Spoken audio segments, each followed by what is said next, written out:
हाय, मैं मयंक शेखर, एक युवा कवि, एक लेखक और एक छात्र। तो आज मैं आपको वो कविता सुनाने जा रहा हूँ जो कि बहुत चर्चित थी, और ये कविता जो है वो आकाशवाणी में भी प्रसारित हो चुकी है और मेरी आने वाली राष्ट्रीय स्तर की किताब उसमें भी छपने वाली है।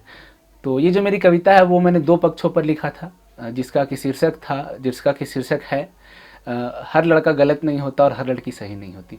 देखिए, समाज में हर एक तरह के लोग होते हैं, ना तो हर लड़का गलत होता है और ना ही हर लड़की सही होती है। तो ये सही बात है कि समाज में आज महिलाओं पर काफ़ी अत्याचार हो रहा है और वो कम होने का नाम नहीं ले रहा है। परंतु ये भी सही है कि हर लड़के गलत नहीं होते, हर लड़के एक जैसे नहीं होते, और वो हर लड़के जो होते हैं वो लड़कियों पर अत्याचार नहीं करते, कुछ उनके शिकार भी हो जाते हैं। क्योंकि आज समाज में लड़कियां जो है वो कंधों से कंधों मिलाकर चल रही है लड़कों के और आगे बढ़ रही है। ये बहुत अच्छी बात है, हमारे लिए बहुत खुशी की बात है। परंतु इससे परे वहीं कुछ लड़कियां जो होती हैं वो इसका गलत फ़ायदा भी उठाती है। तो ये जो पक्ष है वो लड़कों की तरफ से है, और लड़कों पर क्या बीतती है, लड़के क्या होते हैं, उनकी ज़िंदगी क्या होती है, तो मैंने चंद पंक्तियों में उन्हें समेटने की कोशिश की है। और पहली की शुरुआत की जो 4 पंक्तियां हैं वो वुमेन्स एम्पावरमेंट का जो गलत फ़ायदा उठाती हैं वो उन लड़कियों के लिए हैं, सभी के लिए नहीं है। तो शुरुआत करना चाहूँगा इन चंद पंक्तियों से। ये उन लड़कियों के लिए है जो कि अपनी वुमेन्स एम्पावरमेंट का गलत फ़ायदा उठाती है। तो तुझे जो मिली है आज़ादी अगर तो तू इसका गलत इस्तेमाल न कर। हर लड़के गलत नहीं होते, तू जानबूझकर उनकी ज़िंदगी बर्बाद ना कर। तुझे जो मिली है आज़ादी अगर तो तू इसका गलत इस्तेमाल ना कर। हर लड़के गलत नहीं होते, तू जानबूझकर उनकी ज़िंदगी बर्बाद ना कर। और लड़के हैं उनको भी लगती है चोट, उनको भी दर्द होता है। और लड़के हैं उनको भी लगती है चोट, उनको भी दर्द होता है। और प्यार सहनशीलता से भरा और नफरत से परे भी एक मर्द होता है। आगे की जो पंक्तियां हैं वो लड़कों की ज़िंदगी पर हैं। वो भी इंसान है, जिम्मेदारियों के बोझ तले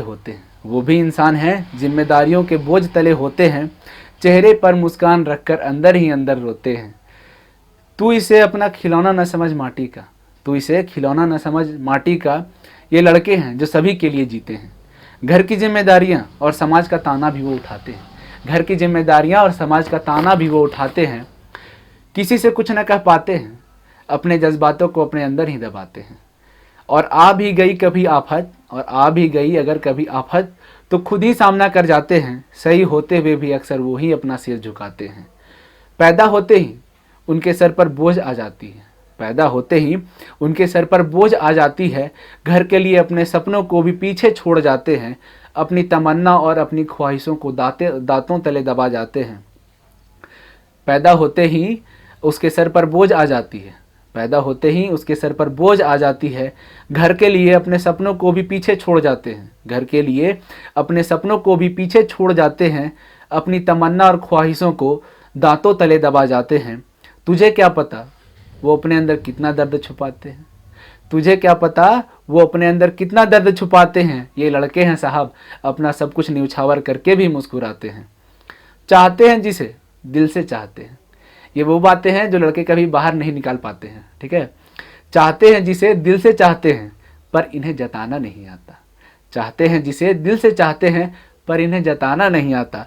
कौन इनके लिए कितना ज़रूरी है ये इन्हें बताना नहीं आता। और तुम तो इन्हें एक बार में ही गलत बोल देते हो। तुम्हें क्या पता ये दीवारों के उस पार कितना रोते हैं। तू पहचान तो सही, इन्हें तो ढंग से अपना प्यार छुपाना भी नहीं आता। क्यों उन्हें इतना बुरा बताते हो, हम लड़कों को? क्यों तुम इन्हें इतना बुरा बताते हो? वो भी बहुत अच्छे हैं। दिल से चाहोगे तो तुम्हें अपने सिर पर बिठाएंगे। किसी की चाहत में ये कुछ भी कर गुजर जाएंगे। बस इन्हें सही समझा तो करो, उसकी खातिर पूरी दुनिया से भी लड़ जाएंगे।